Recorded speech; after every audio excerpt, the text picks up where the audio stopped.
Dispensação da graça. Vamos ler o versículo, capítulo 3 de Efésios, primeiramente versículo 2. Efésios 3, 2. Se é que tendes ouvido a dispensação da graça de Deus, que para convosco me foi dada. Certo.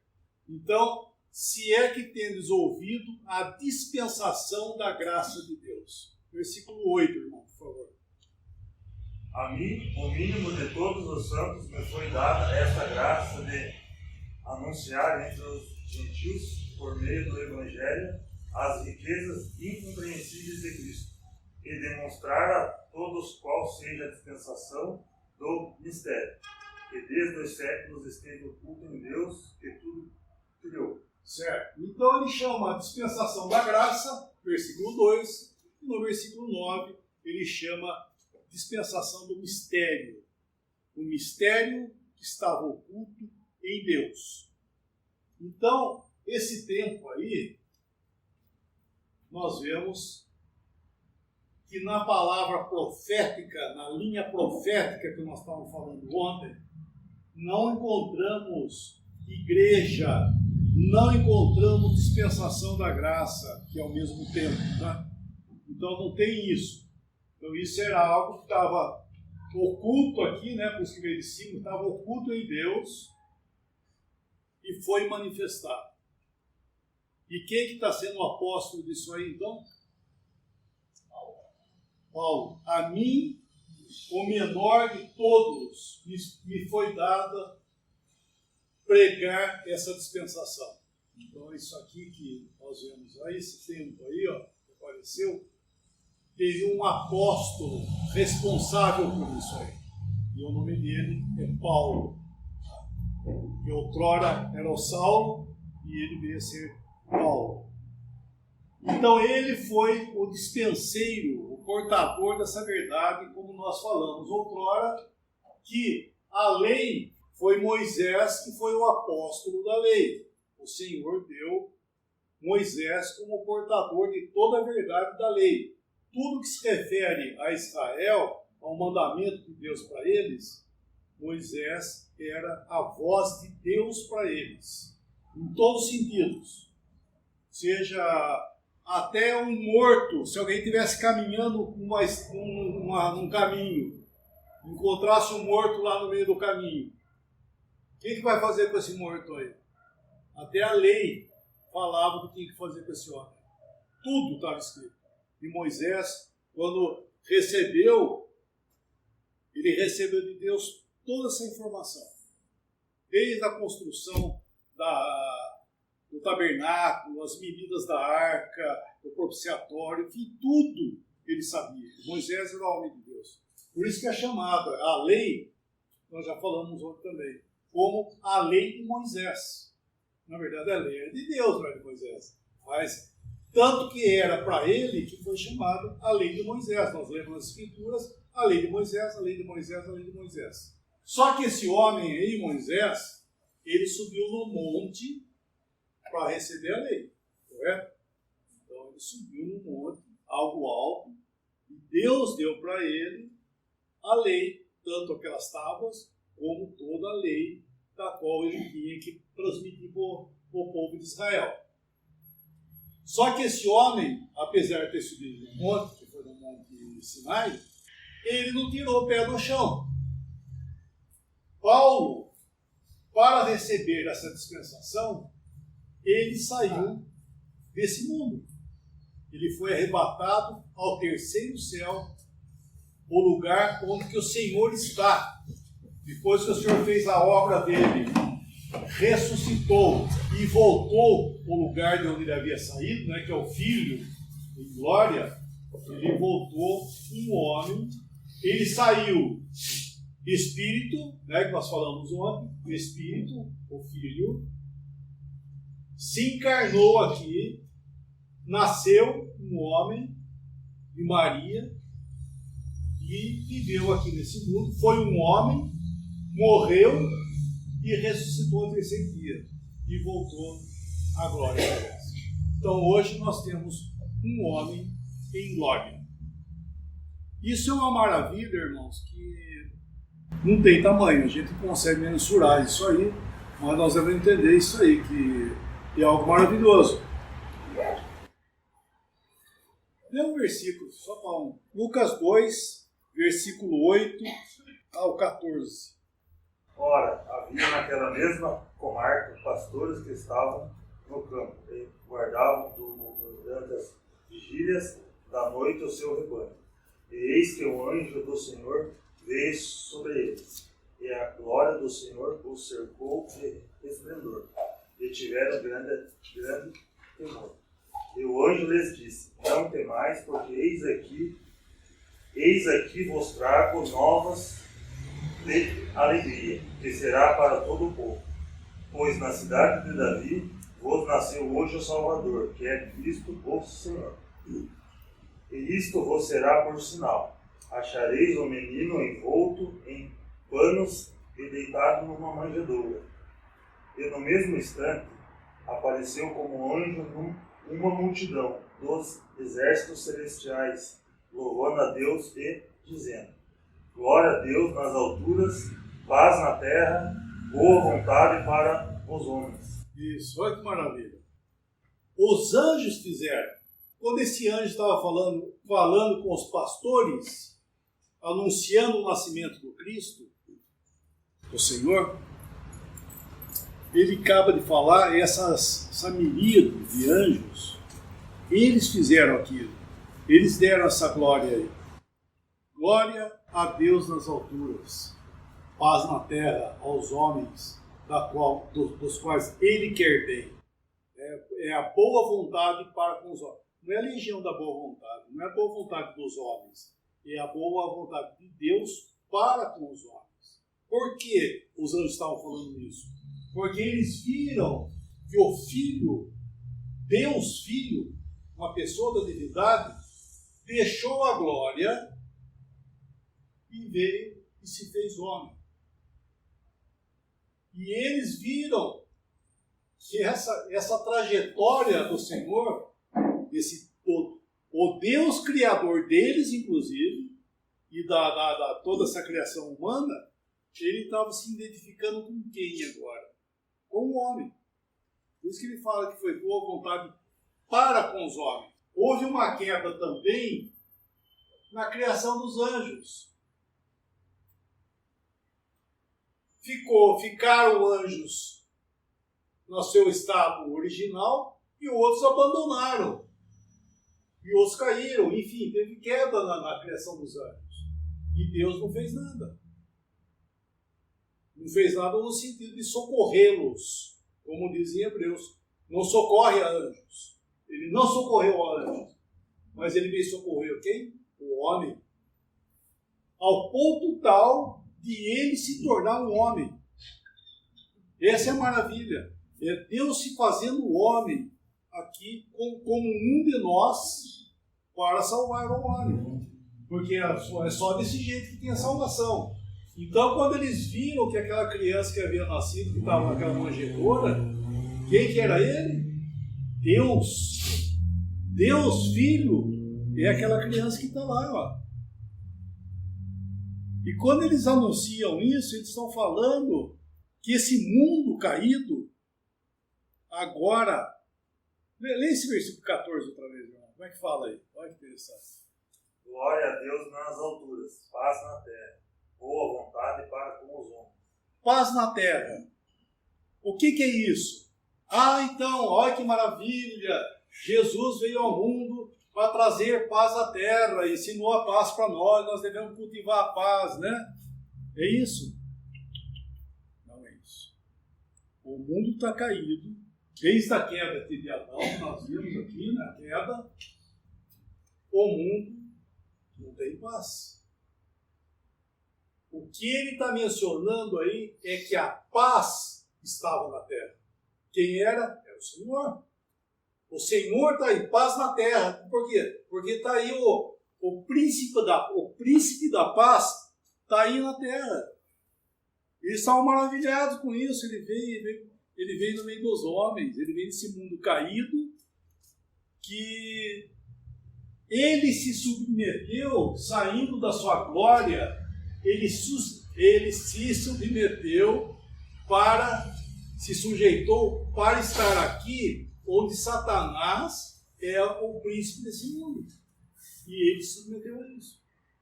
Eu estava conversando hoje, enquanto a irmã estava cozinhando lá. Já estava muito bom, né? A comida estava boa. Que o Senhor Jesus, nós estávamos falando desse tempo aqui, né? No milênio, e o Senhor virá para estabelecer o milênio, ele vai prender, nós vamos chegar lá, se o Senhor permitir, né? Ele vai prender Satanás e vai estabelecer o reino dele.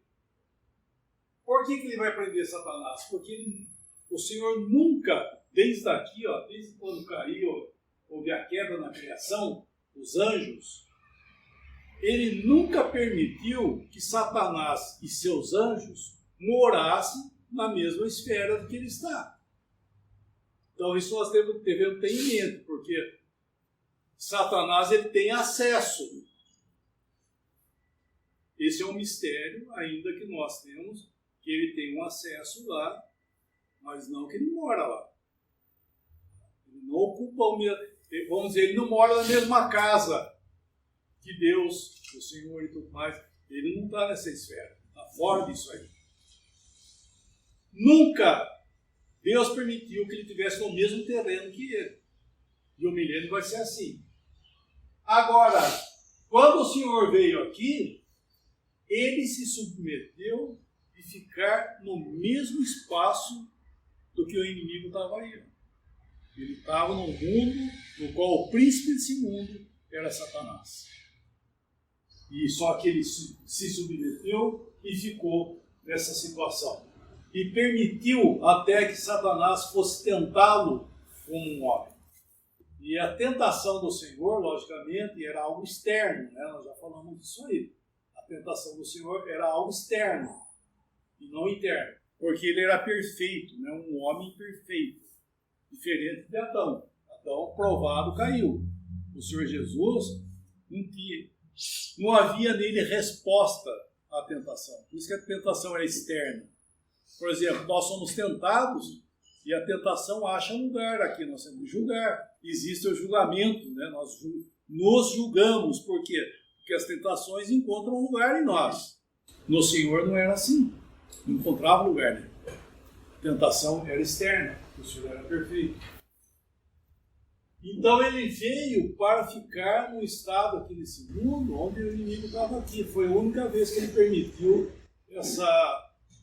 estar no mesmo terreno, vamos dizer assim. Foi quando ele se submeteu e vir aqui. Faz parte disso da humilhação do Senhor. Ele ter vindo aqui num terreno onde quem mandava aqui era Satanás. E ele ficou. Mas ele era o quê? Ele era a paz. Então não tenha a ideia de que o mundo faz, que a religião faz isso, que Jesus veio nos ensinar a paz, ele trouxe a paz. Isso não tem nada a ver com a Escritura, gente. Não tem nada a ver. Porque o que o Senhor fez foi para nós cristãos, do qual ele disse: eu deixo-vos a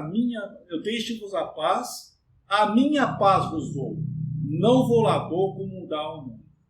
Que paz? É a paz aqui, ó. Cada cristão verdadeiro tem essa paz. O mundo tem essa aparência aí, mas a paz existe? Não. Isso é um engano. A paz do mundo é um engano. Por isso que ele falou: não vou lá dou como dá ao mundo. O mundo, logicamente, é o inimigo que vai dar o quê? Ele não tem nada, ele vai dar o quê? Quais são as equações da matemática? As 4 principais, quais são? Adição, subtração, multiplicação e divisão. As Escrituras mostram que Deus, a matemática de Deus, ele soma e multiplica. A matemática de Satanás, ele divide e subtrai. Ele não tem nada para dar. Ele rouba aquilo que você tem, ou seja, ele subtrai e ele divide. Ele faz separações. Divisão numa assembleia, por exemplo, o que é? É uma obra de Satanás para dividir os cristãos. Mas é isso que ele sabe fazer. E é isso que ele tem. Então as promessas que ele faz não tem cumprimento, porque ele não tem para dar. Como é que ele vai dar? Ele só engana. Por isso que fala o engano do pecado, porque você está enganado. Agora o Senhor, sim, o Senhor ele tem para dar e ele tem até para multiplicar. Ele soma e multiplica. Essa é a matemática de Deus. No entanto, vamos ler outro versículo, quer ver? Aí não vendo. Lucas, desde o 33 até o 38. Quando soltaram o jumentinho, seus donos lhe disseram: por que soltais o jumentinho? E eles responderam: o Senhor precisa dele.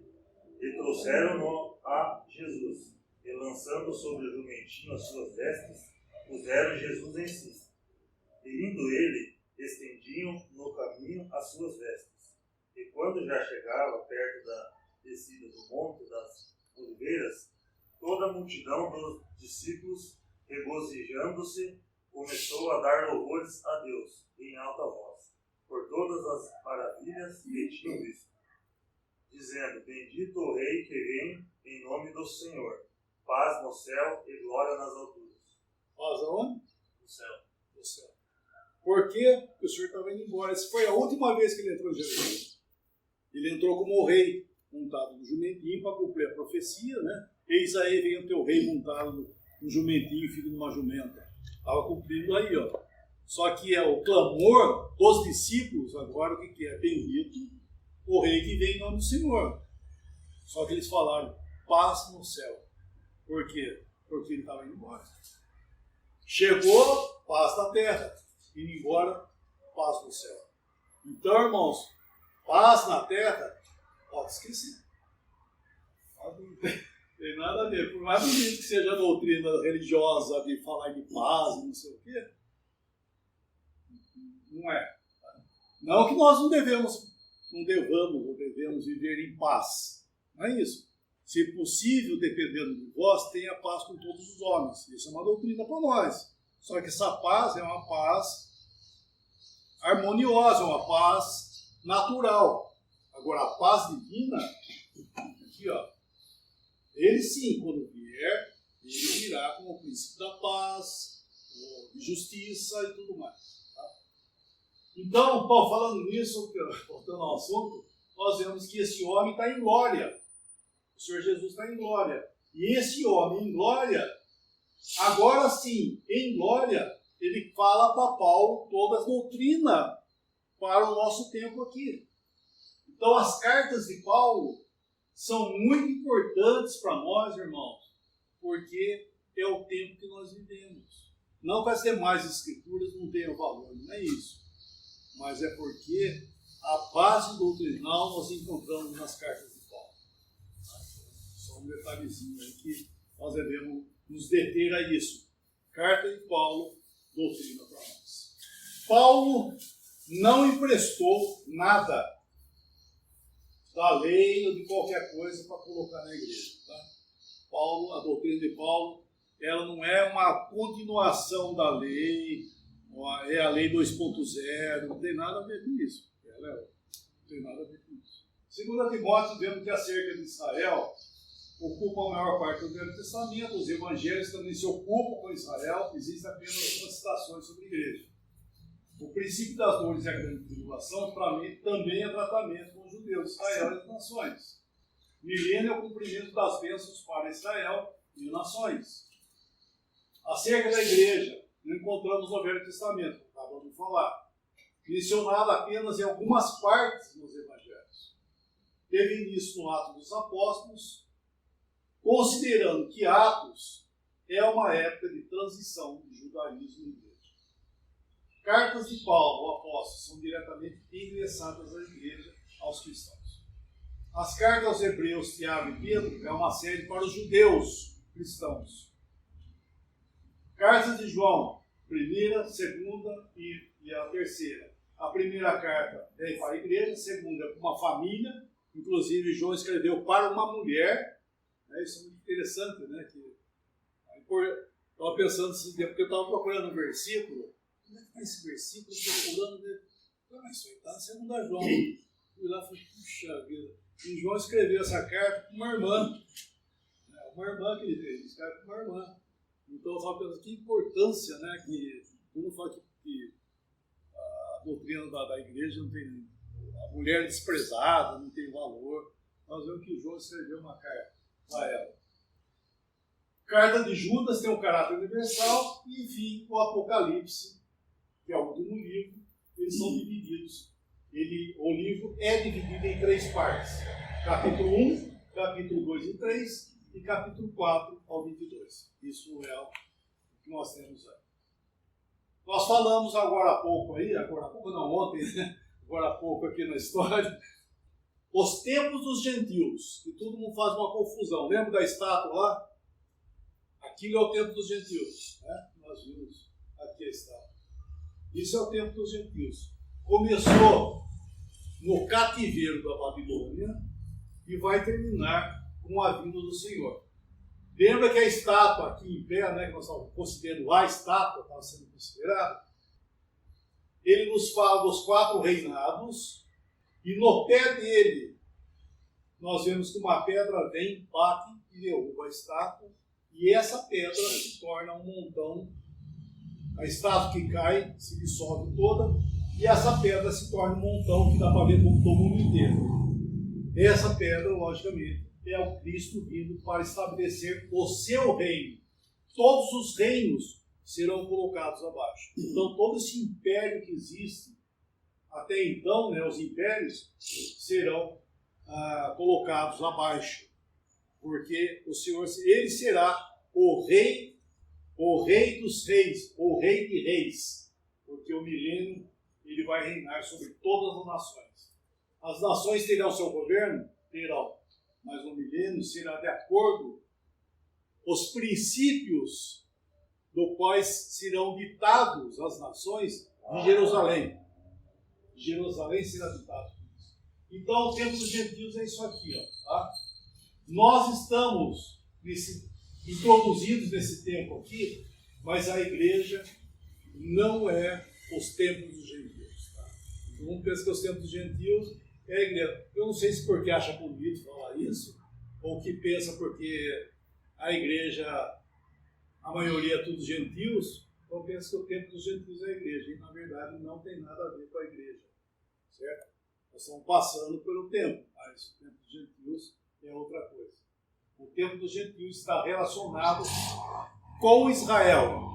Israel deveria ser cabeça de todas as nações. E havia uma promessa que se eles obedecessem, andassem nos caminhos do Senhor e tudo mais, eles seriam por cabeça. Se eles não obedecessem ao Senhor e etc, eles seriam por cauda. E é o que aconteceu. O Senhor colocou eles por cauda. E colocou os gentios dominando. E eles, desde Nabucodonosor, desde lá, eles foram submetidos ao reinado dos gentios. O primeiro dominador foi Nabucodonosor. Depois veio o Médio e Persa, veio a Grécia, veio os romanos, e de Roma para cá veio a destruição de Jerusalém, e eles estão até hoje aí largados como mundo. Eles vão voltar outra vez, nós vamos chegar lá, se eu permitir, eles vão voltar outra vez para os 7 anos, que está faltando cumprimento, só que eles vão estar debaixo da submissão outra vez dos romanos. Então a igreja tem isso aqui. Isso não tem nada a ver com isso aqui e nem com o futuro. Intervalo entre a 69ª e a 70ª semana de Daniel, que nós lemos ontem aqui, as 70 semanas de Daniel. Então, na verdade, isso aqui é um intervalo, né? É um intervalo. O nosso tempo da igreja, corpo de Cristo, o que caracteriza o nosso tempo é a morada do Espírito Santo no crente. O Espírito Santo, ele veio em Atos capítulo 2. Versículo 1. Somente. Cumprindo o seu dia de Pentecostes, estavam todos reunidos no mesmo lugar. Certo. Eles estavam reunidos todos no mesmo lugar. Que lugar que é esse aí? Bom, primeiramente, capítulo 1, leia o versículo 4 primeiros. E estando com eles, determinou-lhes que não se ausentassem de Jerusalém, mas que esperassem a promessa do Pai, que de mim ouvistes. Então o Senhor disse para eles que eles não se ausentassem de Jerusalém até que eles recebessem a promessa. Qual que era a promessa que o Senhor fez para eles? Enviaria o Consolador. Certo. Ou seja, a promessa era o Espírito Santo. Versículo 12, 13 ou 14. Então voltaram para Jerusalém, do monte chamado das Oliveiras, o qual está perto de Jerusalém, a distância do caminho de um sábado. Entrando, subiram ao cenáculo, onde habitavam Pedro e Tiago, João e André, Felipe e Tomé, Bartolomeu e Mateus, Tiago, filho de Alfeu, Simão o Zelote e Judas, filho de Tiago. Todos estes perseveravam unanimemente em oração e súplicas, com as mulheres e Maria, mãe de Jesus, e com seus irmãos. Certo. Como é que fala o versículo 13, o início do versículo? Quando ali entraram, subiram para o cenáculo, onde se reuniram. Como? Subiram para o cenáculo, onde se reuniam Pedro, Sim. João, Tiago. Onde se reuniam. Aí fala que habitavam, né? Não habitavam. Olha, não ia habitar Pedro, João, Tiago, alguns. Esse aqui é uma pensão. Hã? Esse aqui É uma pensão, parece uma pensão, e não era. Eles reuniam nesse lugar aí. Era o cenáculo, um lugar alto. Lógico, meu irmão, perdão, era em Jerusalém, tá? Mas só em Jerusalém fica meio vago, porque Jerusalém tinha tudo, né? Verdade. Então eles estavam no cenáculo. Eles eram um lugar alto e lá eles reuniam para fazer o quê? Perseverar no quê? Em oração. Em oração. E o que eles estavam orando? Você, irmão, é chato para saber. O que é que eles estavam orando? Oi? Pode falar alto. Para que viesse o Consolador. O Senhor prometeu o Consolador para ele, o Espírito Santo, e eles estavam lá, reuniam todos os dias lá, e eles estavam pedindo que o Senhor enviasse e cumprisse a promessa que era vir o quê? O Espírito Santo para eles. Daí no capítulo 2, voltando no capítulo 2, versículo 1, como é que fala aí? No seu dia de Pentecostes estavam todos reunidos no mesmo lugar. No mesmo lugar onde que eles estavam reunidos, então, nesse cenáculo, estavam lá orando, pedindo o Espírito Santo. Versículo 2, de repente veio do céu, não é isso? De repente veio do céu um som como de um vento veemente e impetuoso. Encheu toda a casa em que estavam assentados. Certo, e daí foi distribuído em línguas e assim o Espírito Santo chegou. Né? O Espírito Santo desceu e eles receberam o Espírito Santo, correto? Nesse dia aqui, Atos 2, versículo 1, 2, 3, é a vinda do Espírito Santo. Nós lemos agora em Lucas a vinda do Senhor, certo? O Senhor veio aqui esse mundo. Onde é que o Senhor morava? Onde é que ele estava? Né? Onde que era o lugar da sua morada? A morada dele. Hã? Em glória, onde residem Pai, Filho e Espírito Santo. É a morada deles. É um lugar. E é um lugar, gente, físico. Tá? É um lugar físico. Em glória, é errado falar na glória. É em glória, porque é o caráter. Mas que existem lugares, existem. Que nem o Hades. O Hades é uma condição. Mas existe lugar? Existe. Porque a pessoa que morre, ela vai para um lugar. Como eu disse, ela não vira uma fumacinha que fica vagando. Ela vai para um lugar. Os salvos vão para um lugar, os perdidos vão para outro lugar. É Hades, é em Hades, é o estado. Só que existem lugar do salvo e lugar do perdido. É errado falar que o irmão, quando morre, ele foi para a glória. Ele não foi para a glória. Ele está com Cristo, mas aguardando o quê? O arrebatamento. Nós estamos hoje esperando o arrebatamento, eles estão também. Nós estamos esperando o arrebatamento para sermos transformados e estar com Cristo. eles estão aguardando o arrebatamento para serem ressuscitados e levados à glória, juntamente conosco. Tá? Então, quando nós falamos as coisas, nós devemos entender que, apesar de existir o mundo espiritual, ele não é uma coisa vaga, é algo concreto. Então, o Senhor está em glória. O Espírito Santo sempre trabalhou aqui nesse mundo, correto? Nós vemos o Espírito Santo no Velho Testamento, mas ele não morava aqui nesse mundo. A morada dele é em glória também.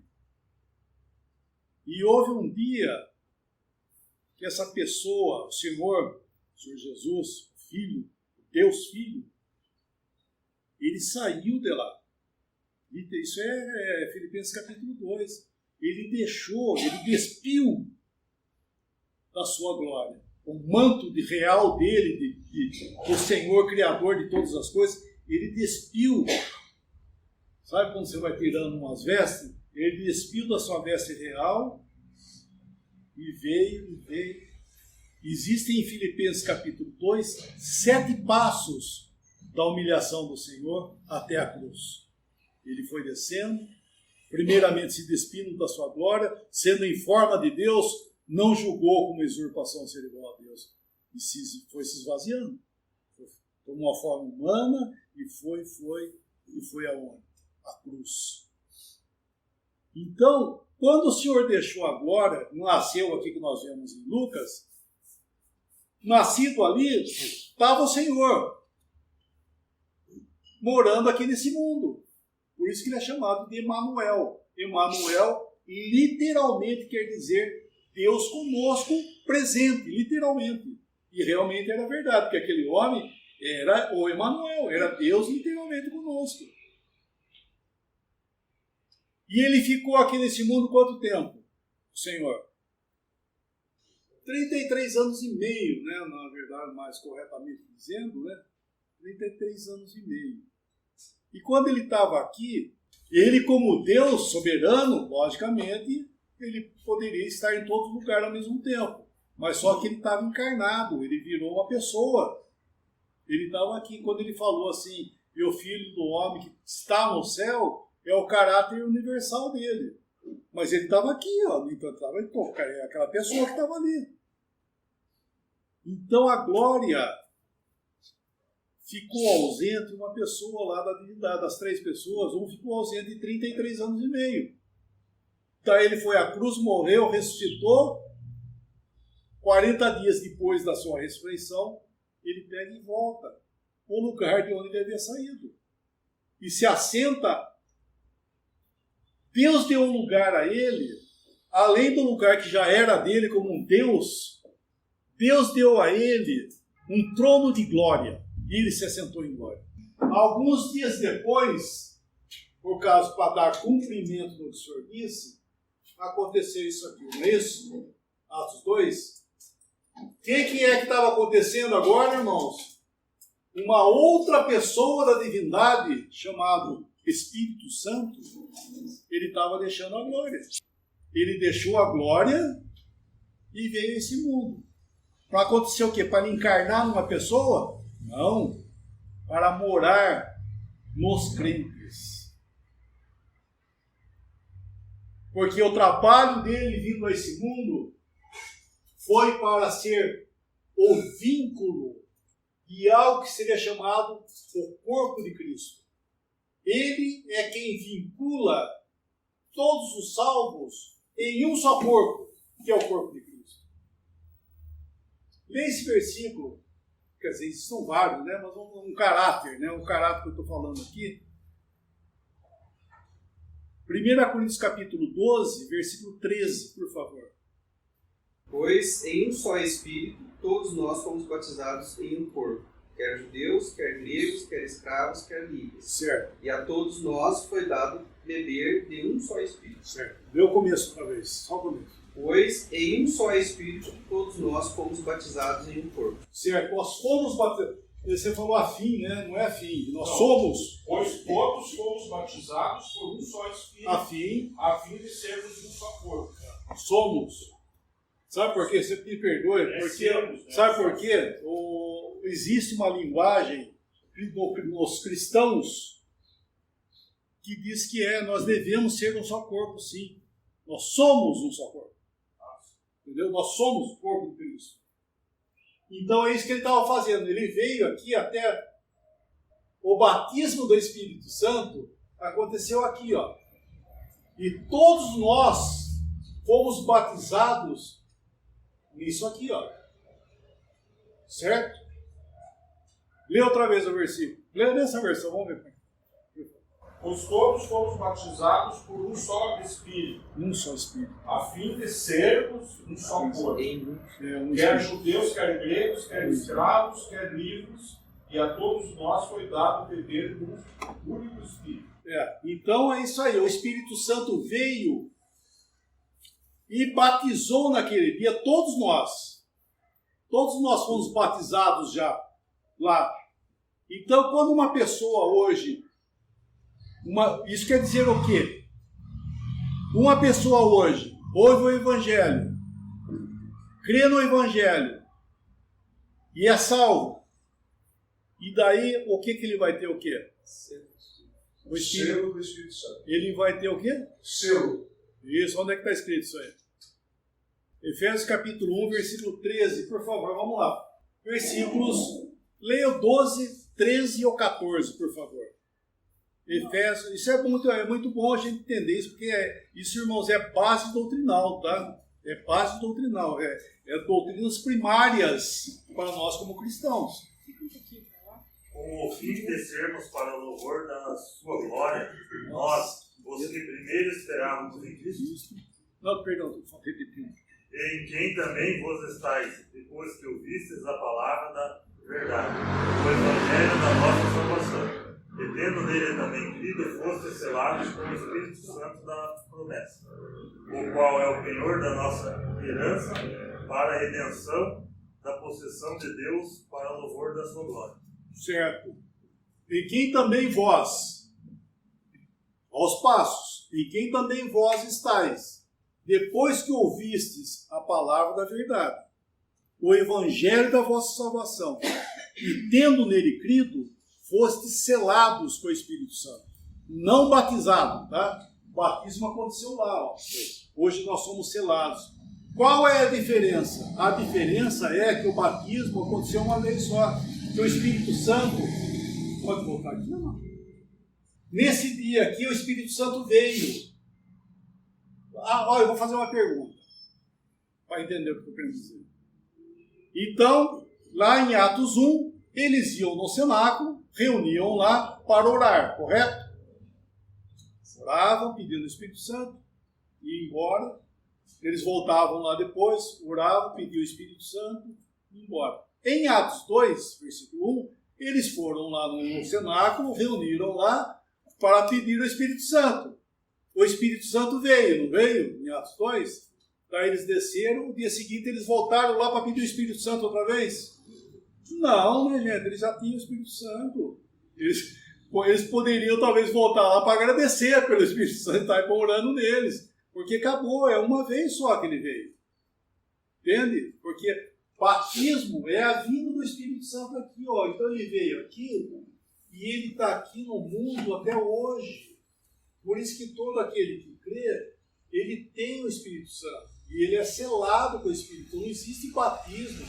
É que essa palavra, batismo do Espírito Santo, ela vem decorrente ao sistema pentecostal. Eles acham que cada um que crê tem que ter um batismo, tem que ter um Pentecoste para ele. E para começar, irmão, dá licença, né?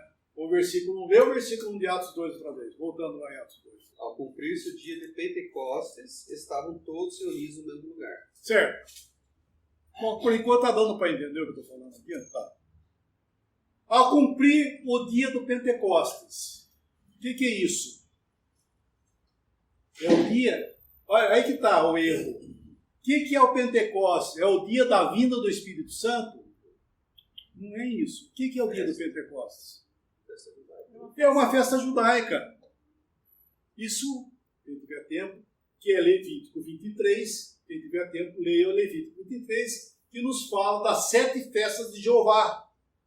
De Jeová, porque é a festa do papai Israel, Jeová, que era o quê? A Páscoa os pães asmos, as primícias, Pentecostes, trombetas, dia da expiação e a festa dos tabernáculos. Eram 7 festas.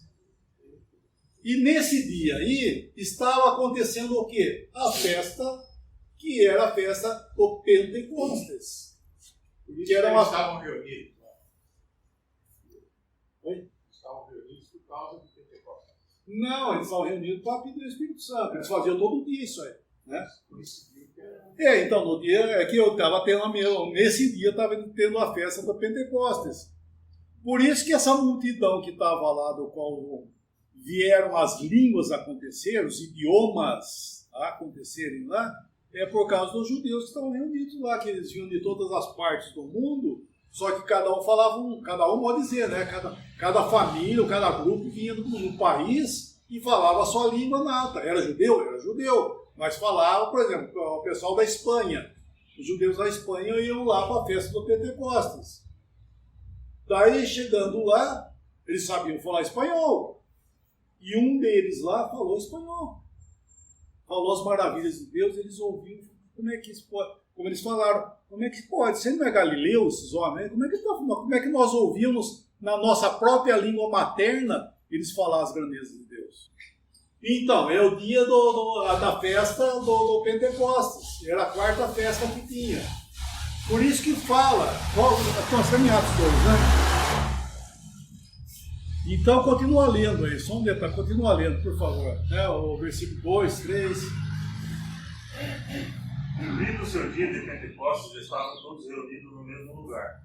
E de repente veio do céu um som como de um vento veemente e impetuoso, e encheu toda a casa em que estavam assentados. E foram vistas por eles línguas repartidas como de fogo, as quais pousaram sobre cada um deles. E todos foram cheios do Espírito Santo, e começaram a falar em outras línguas, conforme o Espírito Santo lhes concedia que falassem. Em Jerusalém... Isso aí, versículo 5, né? Agora que você vai ler? Então, lê, presta atenção nesse versículo. Em Jerusalém estavam habitando judeus, varões religiosos de todas as nações que estão debaixo do céu. Certo. Ora, estavam habitando em Jerusalém judeus piedosos de todas as nações debaixo do céu. Não é isso que está falando aí? Então, por que estavam habitando? Porque essas 4 primeiras festas aí, elas aconteciam, embora demorava um período de 1 mês e meio praticamente, 2 meses, as festas eram consecutivas. Então os judeus, eles vinham para a Páscoa, para primícias, né, as pães asmos acontecia junto com a Páscoa, né, as primícias, depois o Pentecostes. Essas 4 festas aconteciam e eles ficavam estabelecidos em Jerusalém. Depois, acabando o Pentecostes, eles iam embora. Depois de 3 meses, eles voltavam outra vez, porque ia ter a próxima festa, que era a festa das trombetas. Daí que eles voltavam. Então, por isso que fala que eles estavam habitando em Jerusalém, homens de toda a parte do mundo. Mas o que quer dizer isso? Quer dizer isso aí, que eles habitavam nas suas nações e eles vinham para as festas. Porque nós devemos entender, irmãos, que nessa época aí do Senhor, que a época do Senhor havia ressuscitado, a época do Senhor, havia tido dispersões dos judeus. Não só como nós vimos os cativeiros ontem, lembra dos cativeiros? Não foi somente isso, houveram acontecendo também dispersões entre eles. Né? Então eles moravam, então tinha judeu que ele falava a sua língua de origem aí. Então, falava da Mesopotâmia, da Capadócia, da Bitínia, da Ásia, um monte de lugar. Aí cada um vinha falando uma língua. Então eles se reuniam lá e... Não vou falar isso, não vai dar certo. Então, eles falavam e aconteceu isso aí. O Senhor permitiu que eles passassem a falar em idiomas, em línguas. Línguas de quem? Língua de gente, de homem. Não tem outra. Por favor, já não existe outra língua. Gente, por favor, por isso que eu falei que o sistema é do pentecostal. Porque ele acha que o Pentecostes tem a ver com o Espírito Santo. E não é isso. Era uma festa judaica que estava acontecendo e nesse dia veio o Espírito Santo. Figuradamente, tem a ver com Pentecostes? Tem, mas não nesse caráter. Que a pessoa tem que se estribuchar, que tem que chacoalhar, tem que acontecer alguma coisa. Isso é o sistema pentecostal. E faz assim, faz assim. Então todo dia tem Pentecostes. Isso não existe. Tá? Isso não tem base bíblica. Então o Espírito Santo, ele veio aqui e está até hoje aqui. Então a pessoa, quando crê, ela tem o Espírito Santo. Certo? É isso que está acontecendo. Né, irmã? Você tem o Espírito Santo? Por que você tem o Espírito Santo? Pode crer? Porque você creu, você tem o Espírito Santo. Sentiu alguma coisa ou não? Não. Mas eu tentei. Ainda bem que você tentou, mas não conseguiu, né? Então, porque não sente nada, gente. É que nem a crença. Eu não estou dizendo que... eu não estou tirando, né, o motivo da alegria de ter crido. Entendeu? Quando eu criei também, nossa, sinto uma alegria que jamais na minha vida alguém ia tirar aquilo de mim, por assim dizer. Né? Aquilo é uma alegria que, puxa, foi maravilhoso. Mas sentir, eu não senti nada também. E quando eu fiquei sabendo que eu tinha o Espírito Santo, nossa, eu tenho o Espírito Santo. Sentiu alguma coisa? Não, porque está escrito aí. Porque essas coisas são decorrentes da obra de Cristo por nós. E nós entendemos que tudo isso é por fé que nós temos. Fé, irmãos, é algo que você não vê, você não sente. A fé não é, como dizem, sobrenatural. A fé é espiritual. Porque o sobrenatural você pode até sentir e ver. Não é isso. Fé não é isso. Fé são coisas espirituais. As coisas que nós temos aqui são espirituais. A doutrina nos fala a nós de coisas naturais e coisas espirituais. Tá? Bom, então vamos lá. O Espírito Santo veio para estar aqui neles. Eles eram já corpo de Cristo. Esses 120 que estavam lá, 120 pessoas que nós lemos, eles subiram, olha que interessante, irmãos, no cenáculo desse dia aí, eles subiram para orar, né? Eles subiram, um grupo de pessoas, judeus, né? Subiram para orar, um grupo. Desceram, corpo de Cristo. Só que eles não sabiam. Tá? Eles não sabiam, porque eles entendiam que era a promessa que o Senhor tinha feito e estava se cumprindo.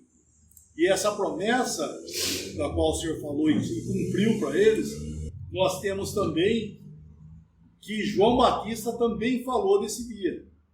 Quando aconteceu aquilo, e eles ficaram falando, mas o que está acontecendo aí? Pedro tomou, continuou na leitura aí, Pedro tomou a palavra e falou assim, isso foi o que o profeta Joel falou. Né? Mais para baixo aí. É 16. Tá. Então tá bom.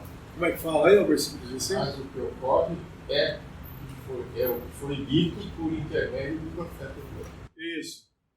Por que ele falou isso? O que estava acontecendo, o que está acontecendo aqui é o que foi dito pelo profeta Joel. Eu pergunto para nós como cristãos. Não. Na verdade, não. Mas como é que Pedro ia falar que isso está acontecendo? É o que falou João Batista e o Senhor. O Senhor tinha sido completamente rejeitado e tudo mais. Então, o que ele falou? Ele falou algo, irmãos, é aí que é a aplicação da Escritura. Tá? A aplicação da Escritura não é a doutrina básica da Escritura, é a aplicação de uma Escritura. Ele falou isso que está acontecendo, é o que foi dito pelo profeta Joel. Porque, inclusive, ele estava falando algo que era... Bom, resumindo, se você pegar o livro de Joel e ler essa passagem, esse contexto, você vê que o que vai acontecer são coisas semelhantes aí, são coisas que são dias que antecedem a vinda do Senhor Jesus. É o que vai acontecer lá nos 7 anos. Porque vai ser a entrada no milênio, porque vai ser a vinda do Senhor. Pedro e os demais, eles viram que o Messias havia sido crucificado, rejeitado, coisa e tal, e eles estavam sabendo que o que viria para frente aí ia ser o quê? Ia ser a história profética do que eles conheciam. Só que o que estava acontecendo aqui não tem nada a ver. Era algo completamente novo. Era algo que não estava escrito lá na Escritura. Então, quando ele falou aqui, ele não estava enganando ninguém. Ele não estava enganando ninguém e nem sendo enganado. Ele falou algo que realmente está escrito. Isso falou o profeta Joel. Só que, irmãos, nós sabemos que não é, porque aconteceu isso aqui, né? E nós vemos que a vinda do Senhor é futura ainda. O que o profeta Joel falou é os dias que antecedem o milênio, tá? Porque isso aqui não tem nada a ver com a profecia. Por exemplo, Paulo, ele citou muitas escrituras, mas não para falar da igreja, no sentido direto, porque a igreja não constava em nenhum lugar. Até eu acho muito interessante a sabedoria do Espírito Santo, usando Paulo para falar algo que não estava escrito em lugar nenhum. Não é verdade? Paulo teve uma doutrina com a verdade que não estava escrito em lugar nenhum, e ele tinha que falar de uma dispensação de Deus para nós que não estava escrito em lugar nenhum. Olha que coisa! Como é que faz? Como é que faz agora? É o Espírito Santo convencendo cada um. É por isso que ele fala às vezes, isso diz o Senhor, isso digo eu. Recebi do Senhor. Não. Quando ele dá um ensinamento, ele fala assim, isso digo eu, isso diz o Senhor. Sim. É por isso? Leia esse versículo, foi bom você falar isso aí também. Coríntios 7. 1 Coríntios capítulo 7, ele fala, quando ele está falando sobre família, matrimônio, umas coisas parecidas, versículo 10, 11, 12 e 13. Todavia aos casados mando não eu, mas o Senhor, que a mulher senão a parte do marido. Se porém se apartar, que fique sem casar, ou que se reconcilie com outro marido, e que o marido não deixe a mulher. Mas aos outros digo eu, não o Senhor. Se algum irmão tem mulher descrente, e ela consente em habitar com ele, não a deixe. E se alguma mulher tem marido descrente, e ele consente em habitar com ela, não o deixe. O marido, ele vai continuar, o marido santificado, cristão. O que é isso? Primeiro ele fala, aos casados, ordena o Senhor e não eu. Não é isso? Que a mulher não se aparte do marido. O que é isso que ele está falando? Que é um princípio, já desde então, que o Senhor determinou, que não deve existir uma dissolução no casamento. O Senhor falou isso nos evangelhos também. Quando foram provar o Senhor sobre divórcio. O Senhor falou assim, o divórcio foi dado por causa da dureza de vossos corações. Mas no princípio, não foi assim. Ou seja, o estabelecimento que nós falamos ontem, lembra? Do casamento e da comida. O casamento foi Deus que estabeleceu e ele não estabeleceu concessão de separação. Isso é por causa da dureza do coração do homem que veio. Então ele está falando disso. O Senhor ordenou o quê? Que não deve haver uma dissolução. Mas se houver, que não se case. E daí ele fala a próxima coisa que ele fala daí? Aí não. Você leu já, voltando talvez. Versículo 10, você leu o versículo 10. Todavia aos casados mando não eu, mas o Senhor, que a mulher senão uma parte do marido. Se porém se apartar, que fique sem casar, ou que se reconcilie com o marido. E agora? Que o marido não deixe a mulher. Certo, e agora? O que ele vai falar? Mas aos outros digo eu não, o Senhor. Digo eu, não o Senhor. Não, o Senhor. Se algum irmão tem mulher descrente e ela consente em habitar com ele, não a deixe. Daí vai falando, né? O que é isso?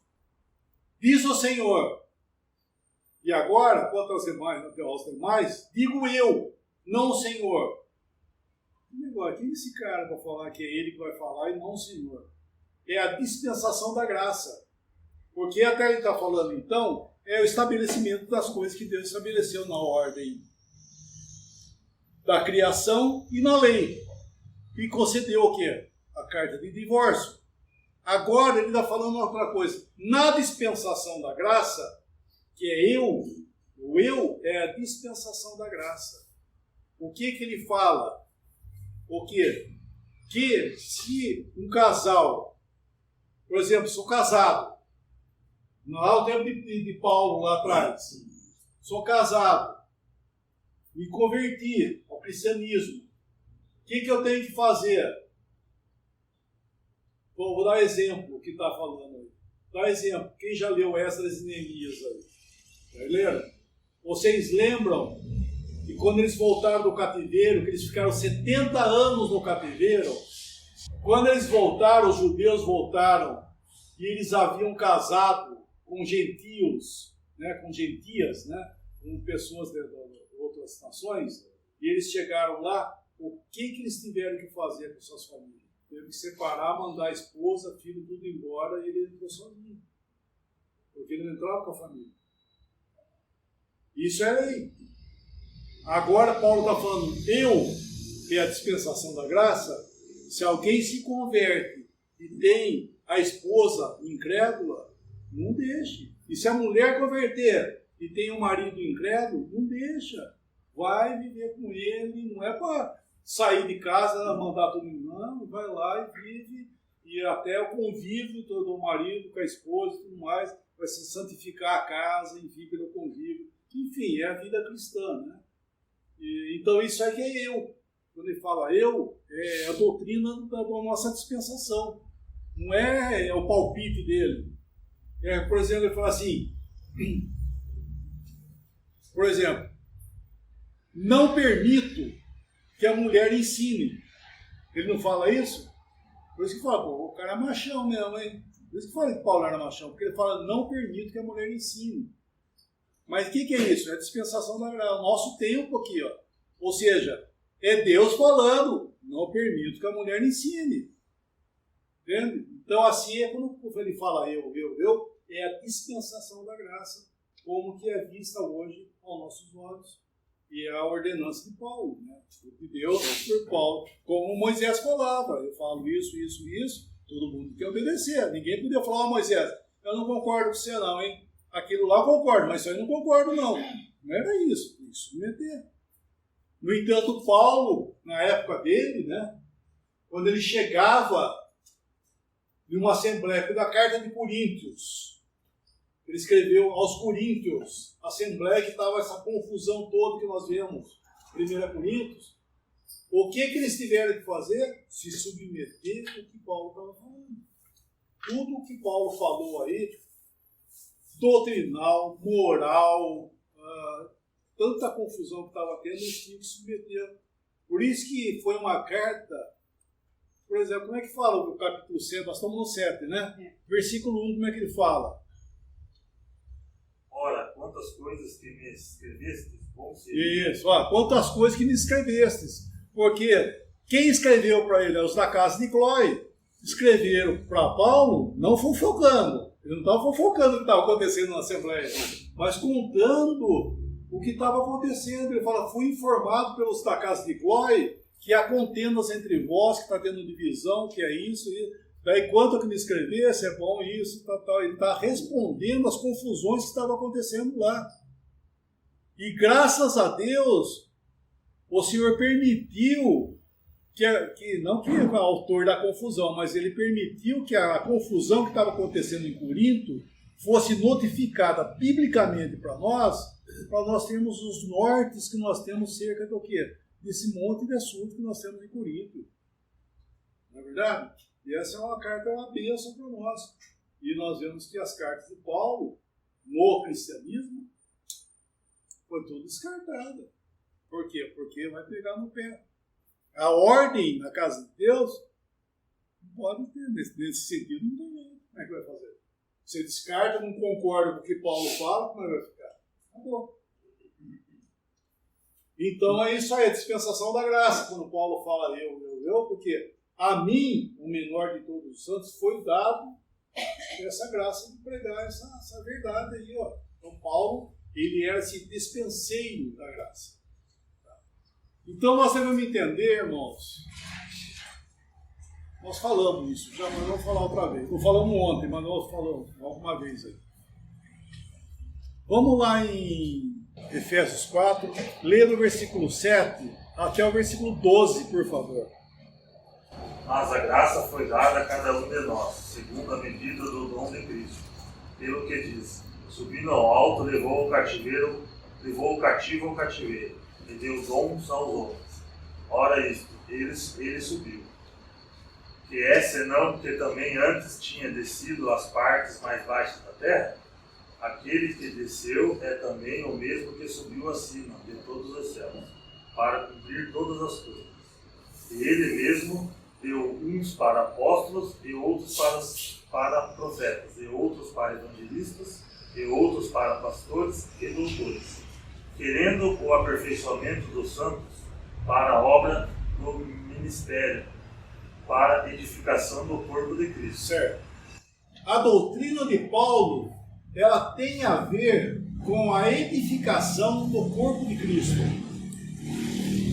do qual a cabeça desse corpo está em glória, e da cabeça que veio tudo para o corpo de Cristo. Inclusive aí ele cita dos dons que foram dados para o corpo de Cristo.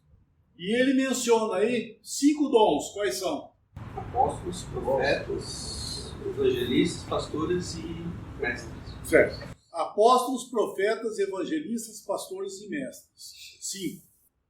Os apóstolos e profetas, estes 2 primeiros aí, não existem mais. Por que não existem mais? Porque o que tinha que ser feito, já foi feito.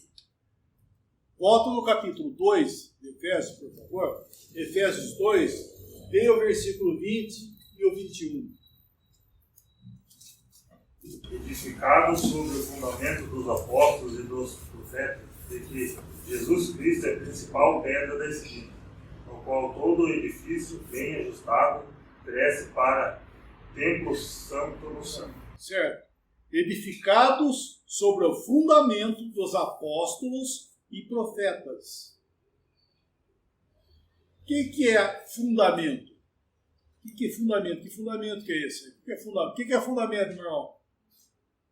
Fundamento é uma base que tudo é construído em cima. Isso, que nem esse prédio aqui. Esse prédio fizeram uma fundação, né, que eles chamam na linguagem, faz a fundação, e depois que a fundação está pronta, daí que levanta o edifício em cima do fundamento. E é o que ele está falando aí. Os apóstolos e profetas lançaram o fundamento. E depois foi edificado o edifício. Então, desses 5 dons que são mencionados no capítulo 4, os 2 primeiros, apóstolos e profetas, foram aqueles que trouxeram, que Paulo é um deles, né, que trouxe a verdade sobre esse novo tempo que se chama igreja, corpo de Cristo, dispensação da graça, dispensação do mistério, que é tudo uma coisa só. Então eles lançaram já o fundamento. E eu pergunto, onde é que está o fundamento? Não, Jesus é a pedra que sustenta, o fundamento não é colocado em cima na... Para nós, nas cartas de Paulo. Isso, as cartas de Paulo. Acabei de falar agora de pouco que as cartas de Paulo são fundamentais para nós, porque ele é o apóstolo dessa dispensação. Ele foi... O que é... Estou chegando no assunto seguinte. Volta para o 4 lá. Volta no 4 outra vez. Paulo, ele foi o principal apóstolo, porque ninguém subiu ao céu. Somente Paulo, que o Senhor pegou ele e levou onde o Senhor está. E ele recebeu lá o apostolado dele, lá em glória. E ele desceu com toda a verdade. Que nem Moisés, que subiu no monte e desceu com toda a verdade da lei. E Paulo desceu aqui. Só que Paulo, ele era o principal deles, ao ponto tal que ele que escreveu todas as cartas. Mas, fala aí que edificados sobre o fundamento dos apóstolos, plural, e profetas. Que profetas são estes? Oi? Do Novo Testamento. Os profetas da igreja. Que apóstolos são esses aí? Paulo é o principal deles. Ou é ele. E quais são os apóstolos? Ele fala plural aí. Voltando aqui, profetas Da são. igreja. Hã? Da igreja. Da igreja. E que apóstolos que são esses? Da igreja. Quais são os profetas? Não tem. Ah, não tem. Não tem. E os apóstolos também não tem. Então eu estou querendo chegar ao ponto, irmãos, que é o seguinte, que esse tempo aqui não tem nada a ver com o que passou antes aqui, ó. Por isso que eu disse que aqui no início, os irmãos lá, Pedro, João, Tiago, eles não sabiam o que era igreja. No entanto, o que eles iam fazer no templo? Eles perseveravam no templo? Fazer o que lá no templo, gente? Se eles são igreja? É que eles não sabiam, eles ainda estavam no sistema judaico. A verdade da igreja, quem que trouxe? Paulo. Foi Paulo, você tem que entender isso aí, senão você pega lê Atos, você vai ficar confuso. Por quê? Porque foi Paulo. Paulo vai aparecer no capítulo 10, não é verdade? Perdão, no capítulo 9, e daí em diante que Paulo vai se desenvolvendo. Ou seja, Atos é o livro de Gênesis da igreja. É o começo, é o desenvolver que estava o judaísmo, os gentios se convertendo, e depois as verdades sendo estabelecidas. Então, quando Paulo veio, Paulo é o principal dos apóstolos que escreveu isso aqui. Você está em Efésios 4? Nós estamos em Efésios 4? Então, leia outra vez. Versículo 10. Aquele que desceu é também o mesmo que subiu acima de todos os céus, para cobrir todas as coisas. Ele mesmo deu uns para apóstolos e outros para... Tá, então tá aí, ó. O que desceu é o mesmo que subiu acima de todas as coisas, de todos os céus. E ele mesmo concedeu uns para apóstolos, outros. De onde que ele concedeu isso aí? O trono da graça. De lá. Então, os 12 não tem nada a ver com a igreja. Isso eu quero dizer, uma das coisas que eu estou querendo chegar ao ponto, que os 12, a pessoa, irmãos, era a mesma, é o Senhor, tá? Mas o Senhor estava, quando os 12 não foram escolhidos aqui, só que quando o Senhor estava aqui, o Senhor era quem? Quem ele era? Qual era o predicado dele aqui? Quem que era ele aqui no mundo? Sim, lógico, ele era homem, ele era... Mas quem era ele aqui no meio do... Veio para o que era seu. Quem que ele era? O rei, ele era o Messias, o Cristo. Correto ou não? Dá para entender isso? Que ele era o Messias? Não é isso?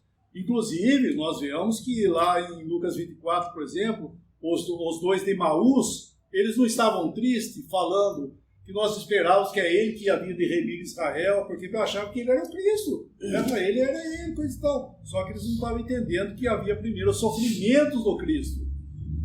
Mas quem ele era? Ele era o Cristo, o Messias. Então ele estava aqui nos dias da sua carne, assim chamado, nos dias da sua carne, ele era quem? Ele era o Messias.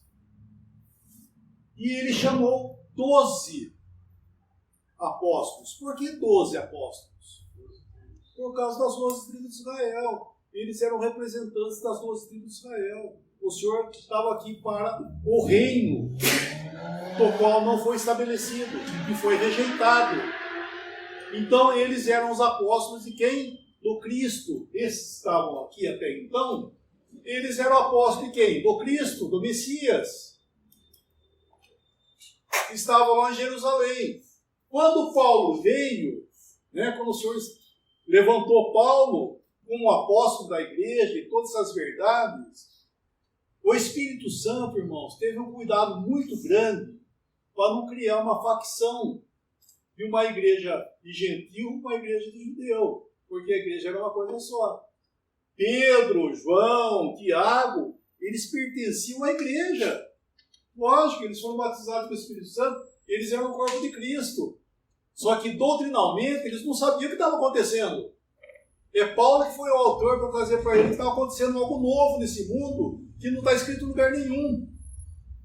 Olha que coisa, estou falando, olha que trabalho do Espírito Santo. E Paulo falar para eles, dispensação da graça, coisa e tal. O Espírito Santo tem que dar luz para eles entenderem. Falar, puxa, parou o tempo. O tempo que nós estamos vivendo é um tempo profeticamente parado. Parou a profecia, parou aqui, ó, e ficou. Nós estamos só aguardando o quê? A vinda do Senhor para nos levar embora, para que aconteçam as profecias, para que se cumpram as profecias. Então os 12, eles tiveram compreensão do que estava acontecendo. E eram assuntos. Pedro mesmo fala na carta dele que Paulo falava coisas difíceis de entender, que os ignorantes deturpam como deturpam as demais escrituras. Por quê? Porque realmente Paulo estava falando de coisas do céu, gente. Eles eram aqui, o povo da terra. Paulo trouxe algo novo, algo celestial, que é a igreja, que não tem nada a ver com Israel e não tem nada a ver com o futuro. É algo que é hoje e vai para a glória. Começou nesse dia aqui, ó, em Atos 2, e vai terminar que dia? No dia do arrebatamento termina essa coisa aí. Ó. E Paulo, a doutrina de Paulo, começou com Paulo e vai terminar no dia do arrebatamento. A doutrina de Paulo não vai ficar aí para os turmas dos 7 anos. Os crentes dos 7 anos que virá depois, que é a última semana, né? Eles não vão servir da doutrina de Paulo. Entende? Eles não vão servir. Como nós não nos servimos da lei. Nós servimos da palavra de Deus, mas não da lei. Aqui é outra coisa. Por isso que nós devemos tomar muito cuidado, porque a aplicação da lei aqui é um erro muito grande que é chamado sistema judaizante pela Escritura. É o mal que entrou aqui no meio, que é o quê? Tentando trazer coisas do judaísmo para dentro do cristianismo. Isso é uma doutrina. Aquilo que era lá, não é mais aqui. Entende? É difícil porque ele fala isso, a pessoa fala, nossa, esse cara está ignorando a palavra de Deus. Não, pelo contrário. Eu estou separando aquilo que o próprio Paulo fala em 2 Timóteo, capítulo 2, versículo 15. Lê esse versículo, por favor. Nós devemos entender isso, irmão. Senão começa a engolir abacaxi com casca. Começa a pegar a doutrina capítulo 2? 2 Timóteo 2, versículo 15.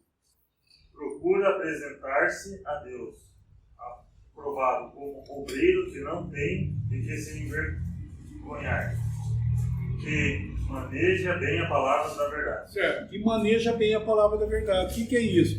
É você separar a palavra da verdade tal como ela é, senão como é que faz?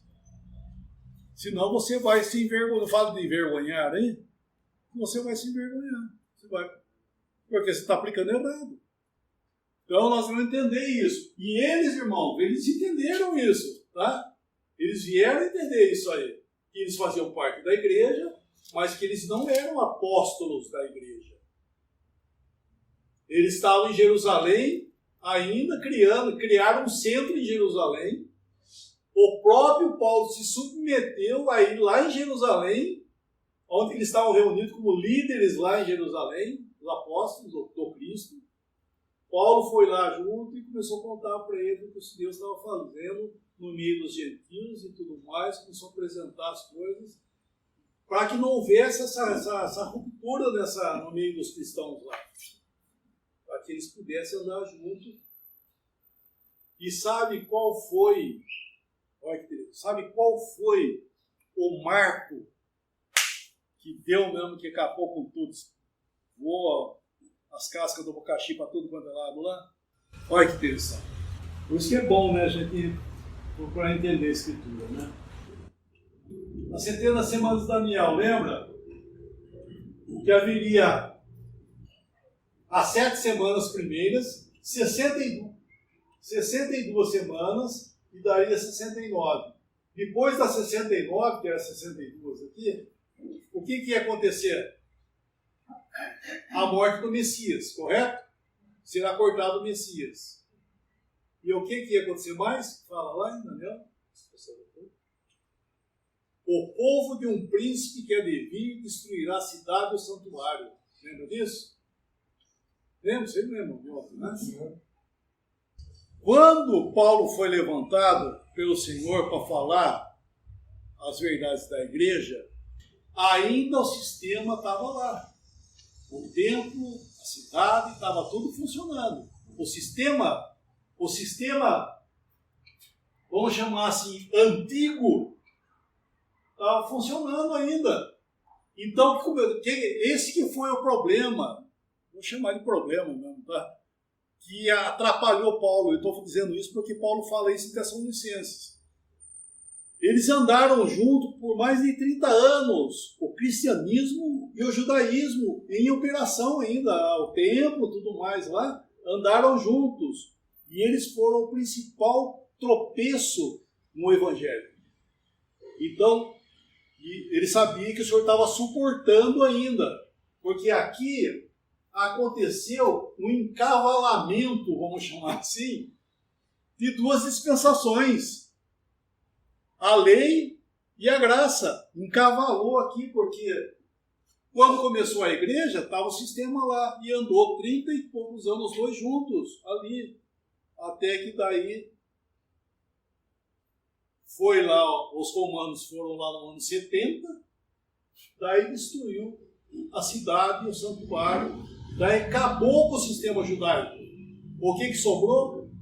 O cristianismo só, sobrou a igreja. Daí houve paz no meio dos irmãos nesse sentido, porque estava essa confusão, essa perseguição e tudo mais.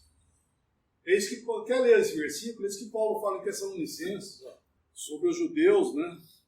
Primeira carta de Tessalonicenses, capítulo 2, versículo 14 ao 16.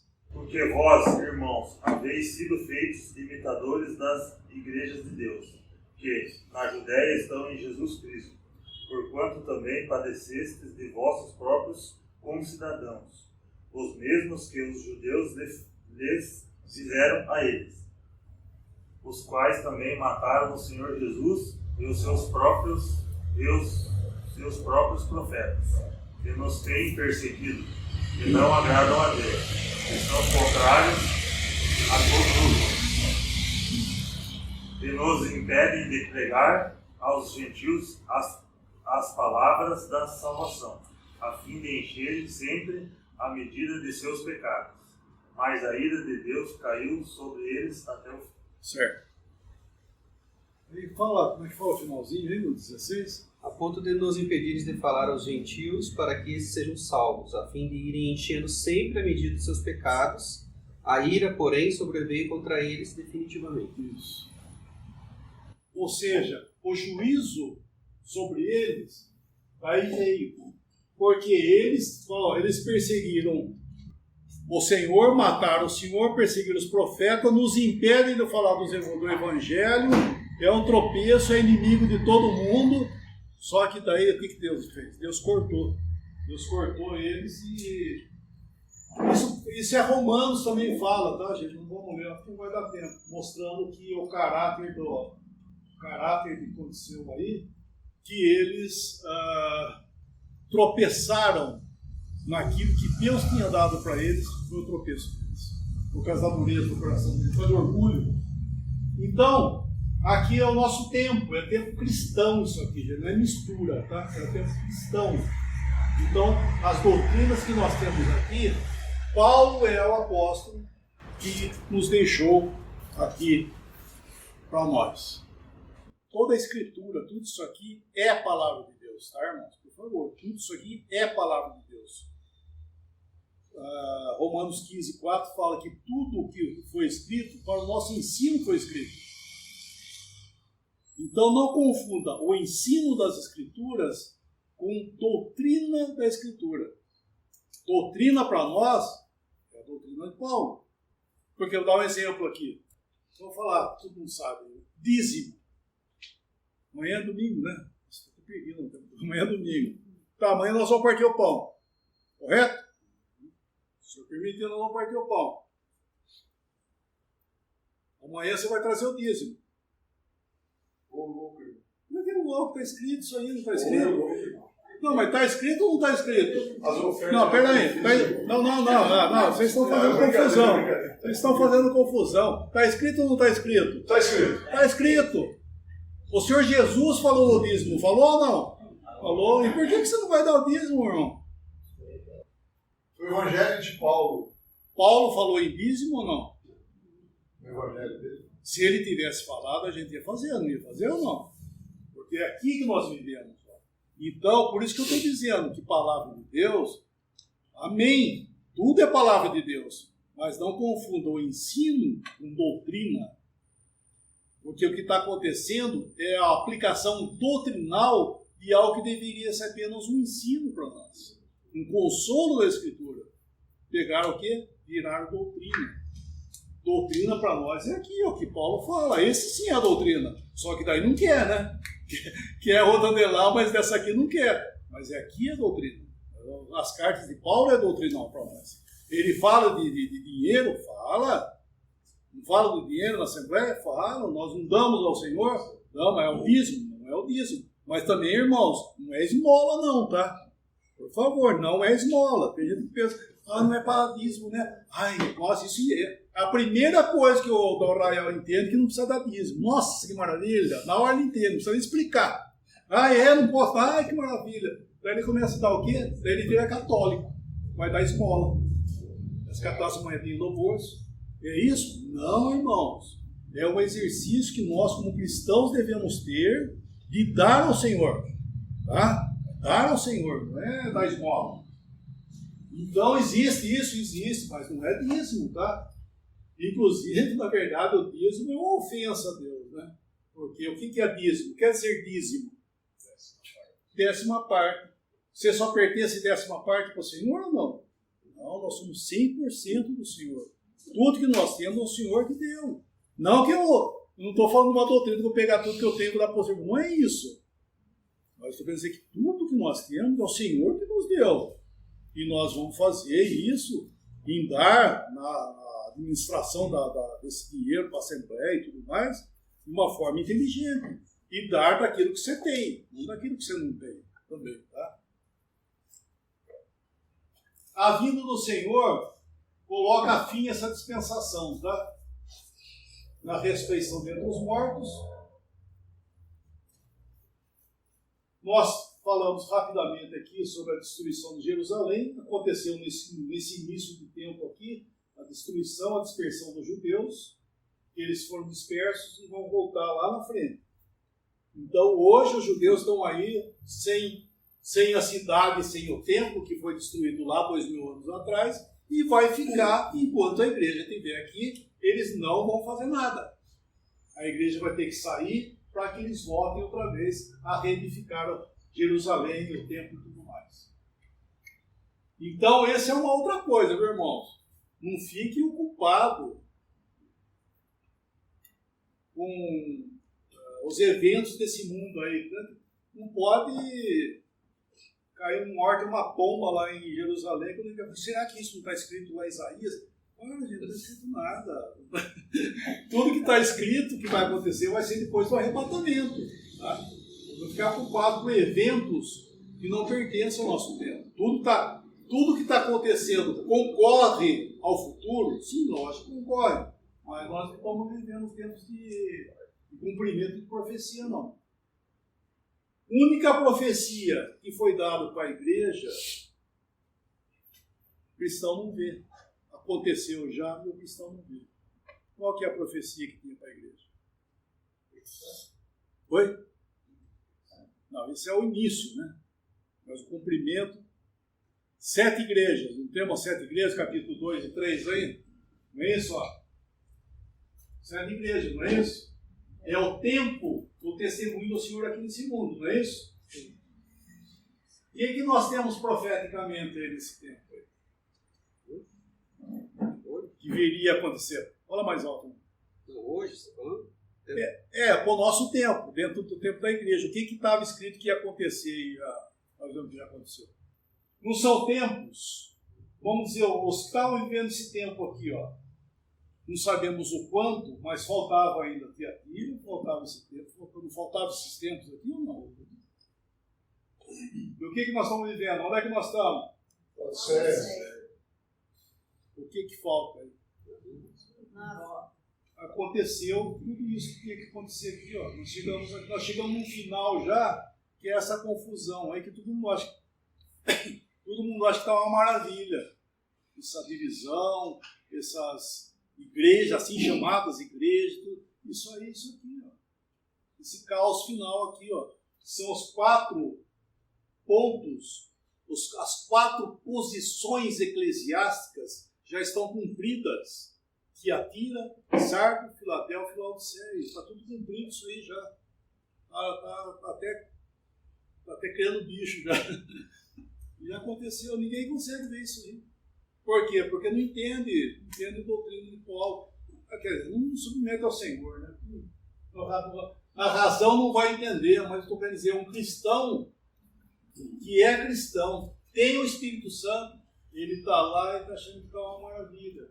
Então, nós já chegamos no ponto final e não tem mais nada que acontecer. E a pessoa não vê. E quer o quê?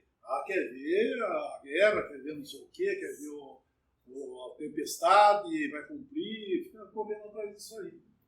Na verdade, é uma ferramenta do inimigo para ocupar o cristão com esse tipo de coisa. Doutrina de Paulo. A maneira e o lugar de adoração. Ela é espiritual e não natural. Isso faz parte do não entendimento do que está vivendo hoje, que chegou ao ponto tal, né? Adoração não é algo que você cria. Adoração, ela é consequência de algo. A palavra nos fala de louvor e adoração. Louvar é, logicamente, louvar a Deus e louvar ao Senhor por aquilo que Ele fez. A adoração é o conhecimento daquilo que Ele é, não daquilo que Ele fez. A adoração é você adorar o Senhor por aquilo que Ele é, e não por aquilo que Ele fez. Por aquilo que Ele fez é louvor. E a adoração, ela tem a maneira e o lugar também. Biblicamente, irmãos. Ela tem a maneira e o lugar. Um exemplo, tá? Voltamos para Israel. Os judeus, quando saíram do Egito, chegaram no deserto, o Senhor, já ainda no deserto, sabendo que eles iam ficar lá 40 anos por causa da incredulidade deles, porque eles eram para sair do Egito e ir direto para a terra da promessa, para Canaã. Mas eles ficaram 40 anos virando em volta do Monte Sinai. Aquela geração que saiu do Egito morreu no deserto. Só 2 homens daquela geração que saiu do Egito entrou na terra da promessa, foi Josué e Caleb. Os demais foram os filhos que nasceram lá no deserto e entraram. E eles ficaram lá. Mas mesmo assim o Senhor foi misericordioso de ficar com eles e estabeleceu um lugar de adoração no meio deles. Embora fosse móvel, vamos chamar assim. Era móvel, mas o Senhor estava no meio deles. E foi o quê? O tabernáculo. Então Deus deu a Moisés uma maneira de fazer o tabernáculo, a arca da presença de Deus no meio deles. Então tudo aquilo que foi construído de acordo com Moisés, com aquilo que Moisés falou que é o jeito que tem que ser feito, como é que eram as medidas, tudo aquilo que estava lá, Moisés havia recebido do Senhor. E havia o quê? Que era esse lugar. E o Senhor prometeu que quando eles entrassem lá em Jerusalém, quando eles entrassem na terra da promessa, o próprio Senhor, isso é Deuteronômio capítulo 12, o Senhor anuncia que eles chegaram à porta lá da cidade, vamos chamar assim, a porta da terra, né, que eles iam entrar. O Senhor falou que Ele, o próprio Senhor, Ele que ia escolher um lugar para habitar o seu nome, e é lá que eles deveriam oferecer seus sacrifícios, ofertas e tudo mais. Tudo ia ser nesse lugar aqui, que era Jerusalém, e que o templo ia ser seja, aquilo que era móvel agora ia ser estabelecido permanentemente. É nesse lugar ali. Que eles não poderiam fazer nenhum tipo de adoração em outros lugares, por causa do motivo de viagem, coisa e tal, se eles tiverem. Não podia fazer nada. O lugar de adoração, Jerusalém. Se um gentil conhecesse esse lugar de adoração, ele tinha que ir lá para adorar também. Ele não podia adorar a nossa terra, ele tinha que ir lá. Por exemplo, aquele eunuco da rainha de Candace, lá em Atos, no início de Atos, que Filipe pregou para ele, lembra? Ele era um prosélito, ele era um gentil, que ele foi aonde? Ele estava voltando de Jerusalém, porque ele foi lá para adorar e estava indo embora. Ou seja, ele tem que ir lá, não importa de onde ele é, de onde ele seja. E assim era todo Israel, era um lugar de adoração, não tinha outro. E a maneira de se comportar nesse lugar também tinha os seus cuidados e tudo mais.